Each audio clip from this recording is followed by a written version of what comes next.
교회 생활하고 신앙 생활하면서 꼭 들어가야 할 필수적인 것들이 바로 뭐냐면 찬양이죠. 그래서 우리가 예배 드릴 때 찬양하고, 어떤 모임을 가질 때 찬양하고, 또 특별한 찬양하고, 부흥회할 때 찬양하고, 찬양은 신앙생활과 교회 생활에서 있어서 안 들어가는 구석구석, 안 들어가는 곳이 없을 만큼 찬양은 중요한 요소를 차지하고 있는 것이죠.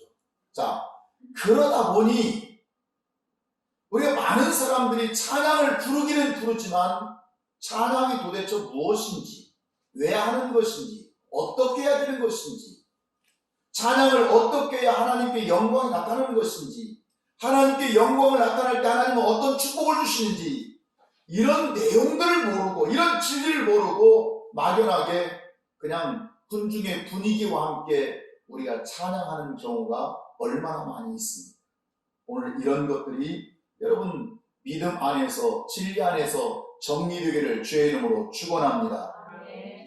성경은 찬양에 대해서 많이 말씀하고 있습니다. 구약부터 신약까지 하나님을 높이는 일뿐만 아니라 성경은 그 찬양을 통해서 얼마나 큰 하나님의 여호와의 능력이 나타나는가 하는 것들을 성경은 기록하고 있습니다. 예를 들어서 찬양은 영적인 무기와 같은 것이죠.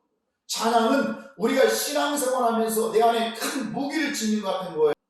하나님을 리스펙트하는, 하나님을 영광 돌리는 찬양이 있고, 그 다음 계속해서 그들의 손에는, 그렇게 하나님을 영광 돌리는 찬양할 사람들의 손에는 무엇이 있어요? 두 날 가진 칼이 있거든. 양날의 칼이 있거든. 예리한 검을 가지고 있다는 것. 찬양은 영적 무기를 가지고 있는 것과 같은 것이에요. 두 번째는 찬양은 묶인 것을 풀어주는 능력이 있다고 성경은 말씀하고 계시죠. 사도행전 6장입니다. 바울과 실라가 복음을 전하다가 빌립보 감옥에 갇혔습니다. 그날 밤에 그들은 감옥에 갇혀 있을 때 원망하고 불평한 것이 아닙니다. 기도하고 하나님을 찬미하며 감옥이 열리기 시작합니다. 내 몸을 묶었던 모든 착고와 수갑과 매인 것들이 다 풀어지기 시작합니다. 여러분, 찬양할 때 나를 묶고 있는 것들이 다 풀어질 줄 믿습니다. 찬양할 때 나를 결박하는 것이 풀어지는 것입니다. 내 인생에 많은 것들이 나를 묶었다고 할지라도 여러분, 하나님을 높이며 찬양할 때 하나님은 그 찬양을 받으시니까 우리와 하여금 나의 결박과 묶임을 다 풀어주실 줄 믿습니다. 세 번째, 찬양은 악신이 떠나간다고 말씀하고 있습니다. 사무엘상 16장에서 사울 왕이 악신이 걸렸습니다. 악한 영에 사로잡혀서 미치광이에 들어가고 있습니다. 정신이 상태가 되어 있습니다. 몸이 아픕니다. 그때 다윗이 수금을 타면서 찬양할 때 사울을 결박하고는 악신이 떠나가게 된 줄 믿습니다. 여러분, 찬양은 단순한 노래 가락이 아니라, 노래 가사가 아니라, 멜로디가 아니라, 분위기가 아니라, 찬양할 때 우리 앞에 서성거리는 더러운 신들이, 어둠의 권세들이, 사탄의 권세들이 예수의 이름으로 떠나가게 될 줄 믿습니다. 이것이 찬양의 능력입니다. 그러나 언젠가부터 한국교회는 어떻게 표현하면 예배가 변질되었다, 교회가 변질되었다, 변질된 교회, 변질된 예배를 가끔씩 얘기하고 있습니다. 여러분, 예배가 변질되었다, 교회가 변질되었다는 그 의미가 무엇입니까? 어디에서부터 변질된 것입니까? 첫 번째가 찬양과 설교의 변질로부터 시작합니다. 여러분, 찬양이나 설교는 목적이 하나님의 영광을 드러내야 되는 것입니다. 믿습니까? 핵심이 하나님의 영광을 드러내고 하나님의 영광을 선포하는 것이 찬양이고 설교입니다. 그런데 어느 날 교회가 이게 목적이 바뀌기 시작하는 거죠. 숫자를 얼마나 많이 모이게 할까? 숫자를 많이 모이게 하려면 고객 감동을 줘야 돼. 그러니까 어떻게 고객들의 마음을, 고객이라고 표현해 죄송합니다, 성도들의 마음을 감동을 줄 수 있을까? 포커스가 하나님 쪽에서 사람 쪽으로 이동했습니다. 그러다 보니 그 초점이 거기에 맞춰져 있다 보니까 설교와 찬양이 변질될 수밖에 없는 것입니다. 두 번째, 한국교회 변질은 어디서 있냐면 세속과 흉내내기입니다. 어느덧 찬양이 감성주의로 흘러가게 됩니다. 멜로디나 어떤 분위기로 흘러가게 됩니다. 여러분, 찬양은 감정이 아닙니다. 찬양은 흥미가 아닙니다. 여러분 착각이 뭐냐면 You ready, 당신은 나를 일으키십니다 할 때 여기 you는 교인들이 부를 때 어떤 착각을 가지고 있냐면 그분이 가시나 아니면 로드로 착각합니다. 하나님이 아닙니다. 단순하게 당신일 뿐입니다. 주님이 지금 여기서 예수님을 얘기하는 것이 아닙니다. 그러나 이런 것들이 교회에서 찬양으로 불려지고 있는, 지금 이게 어떤 색채와 어떤 영적인 감동을 가지고 있는가를 알지 못하고 교회에서 공존하게 불러지고 있다는 거죠. 자, 영화 미션에 나오는 이 넬라 판타지도 마찬가지입니다. 그러니까 그 드라마, 그 영화 미션 같은 선교의 어떤 영화이기 때문에 정말 이 여기 삽입된 모든 것들은 찬양이겠지. 아니요. 그것은 영화 제작자나 연출가들에 의해서 교육되어진 것뿐입니다. 상업과 영업의 목적만 있을 뿐이지 그걸 통해서 얼마나 전도하고 선교하고 여기에 목적이 있는 것이 아닙니다. 여러분, 교회 안에 언젠가부터 하나님을 기쁘시게 하는 음악이 아닌 세상 뉴 에이지 음악들이, 하나님의 명상 음악들이 교회에 그 노래로 사용되어져, 찬양으로 사용되어져서 하나님의 거룩성을 훼손하는 경우가 있는 것이죠. 세 번째는 한국교회의 예배의 변질이 찬양, 세 번째는 수단과 도구로서의 찬양. 수단과, 그러니까 찬양이 찬양 자체 존재 목적이 있는 것이 아니라 그게 하나의 수단으로 되어지는 거예요. 그러니까 수단이 항상 찬양의 존재가 저평가되는 거죠. 예를 들어서 준비 찬양합시다. 무슨 뜻이죠? 찬양이 찬양인데 하나의 예배의 분위기를 조성하기 위해서 준비합시다. 이건 뭐죠? 찬양 자체로서의 존재가 있는 것이 아니고 지금 뭔가 분위기 조성을 위한 도구로서의 찬양인 거죠. 여러분, 이런 준비 없는 찬양들은 진정한 찬양이 아니고 도구이고 소품이고 하나의 순서일 뿐인 거죠. 성가대 은혜를 많이 받았어. 오늘 성가대 너무 좋았어. 그러면 성가대 은혜를 많이 받았다고 하는 그것이, 여러분, 성가대가 정말 하나님 앞에 저의 모습을 보니까 저의 모습 속에서 하나님만을 높이려고 하는 그 준비, 열정, 그 뜨거운 영성의 은혜 받았다는 뜻입니까? 아니면 화음의 은혜, 오늘 화음이 너무 잘 맞더라, 오늘 멜로디 선곡 너무 좋았어, 오늘 찬양의 목소리가 너무 막 성악적으로 좋은 거야. 여러분, 그런 차원에서 은혜 받았다고 말하지 않습니까? 우리가 하나님 앞에 부름받은 사역자로서의 찬양이라고 하는 것은 정말 고귀하고 성결하다고 성경은 제가 일일이 다 말씀드리지 않지만 그렇게 말씀하고 있는 것이죠. 자, 이런 정말 변질된 예배, 변질된 찬양에 대해서 성경은 뭐라고 말씀하고 있습니까? 아모스 선지자가 이렇게 지적하고 있습니다. 아모스 5장 22장 22절 23절입니다. 함께 보겠습니다. 시작. 너희가 내게 번제나 소제를 드릴지라도 내가 받지 아니할 것이요. 번제나 소제, 제사입니까? 예배입니까? 그런데 그것을 드릴지라도 내가 받는다고요?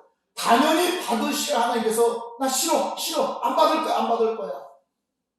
제가 이 말씀을 묵상하면서 제 안에 이런 충격이 왔습니다. 제가 예배를 인도, 하나님께 예배를 드려요. 여러분의 복받는 예배, 저는 그 예배를 이끌어간 자. 그런데 제 나름대로는 열심히 예배를 준비해서 예배를 인도해 가는데 하나님께서 이 예배를 받으시고 싫어 지겨워 정말 난 안 받을 거야. 만약에 그런다 생각하죠.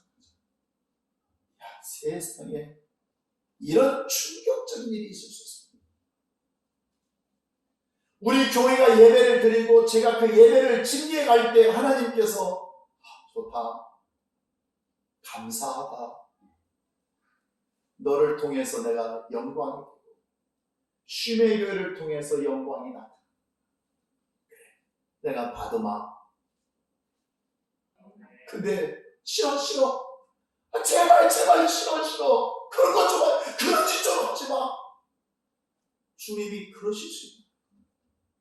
계속해 보겠습니다. 번제나 소제를 드릴 때 내가 받지 않을 것. 계속해서 너희의 살찐 희생의 화목제도 내가 돌아보지 아니하랴. 23절 내 노랫소리를 내 앞에서 그칠지어다 내 비파 소리도 내가 듣지 않으랴. 아모스 선지자가 바로 이 문제를 여러분 지금부터 찬양할 때 내가 하나님을 찬양할 때 생각하십시오. 아모스 선지자를 생각하십시오. 주님이 고맙다. 오늘 잘 받았다. 나 기쁘다. 내가 너에게 복을 주마. 주님이 이렇게 말씀하실 거 아니면 제발 싫어. 제발 싫어. 나 안 받아. 빨리 집어치워. 우리는 그냥 앉아서 예배 드리면 마치 그것이 찬양이고 예배고 제사라고 생각하지만 주님은 향기롭게 받으시는 것이 있고 받지 않은 것이 있다. 우리가 하나님 앞에 온전히 설 수 있기를 바랍니다. 이것을 에베소 2장에서 뭐라고 말씀하죠? 너희가 이 세상의 풍속을 쫓고 공중의 권세 잡은 자를 따랐다고. 요한복음 6장에서는 따라서 살리는 것은 영이니 영이 살려요. 육은 무익하니라. 내가 너에게 이런 말은 영이요 생명이니라 말씀하고 계시는 줄 믿습니다. 살리는 것은 영입니다. 누가복음 24장. 지금 24장은 그들이 고난, 예수님이 십자가에 못 박혀 죽으시고 로마 병정들의 승리, 유대인들의 승리, 바리새인들의 승리를 지금 계가를 부르고 있고 예수를 따르던 제자나 예수를 추종하는 성도들은 지금 기가 푹 꺼져서 죽어 있어야 할 그 상황임에도 불구하고 어떻게 말씀하고 있냐면 53절에서 어떻게 말씀하고 계시죠? 우리 다 같이 한번 시작. 늘 성전에서 하나님을 찬송하니라.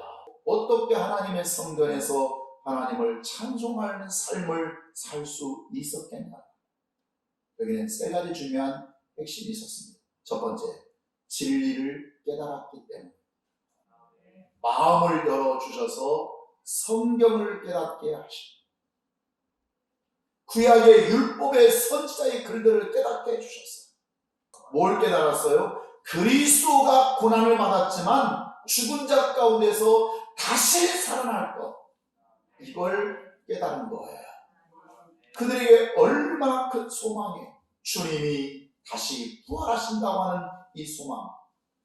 그들이 찬송할 수 있었던 것은 진리를 깨달아 알았기 때문인 것입니다. 두 번째는 모든 족속에게 전파되는 그리스도의 복음 때문입니다.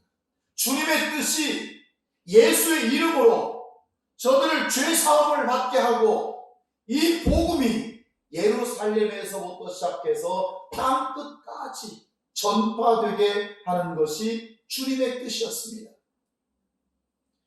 이 주님의 뜻이 나타나기를 원하는 것. 그래서 제자들이 이 모든 족속에 전파되는 그리스도의 복음 때문에 그들이 늘 성전에서 하나님을 찬양하며 기뻐했던 것입니다. 세 번째는 감당할 수 있는 능력을 부어주시기 때문입니다.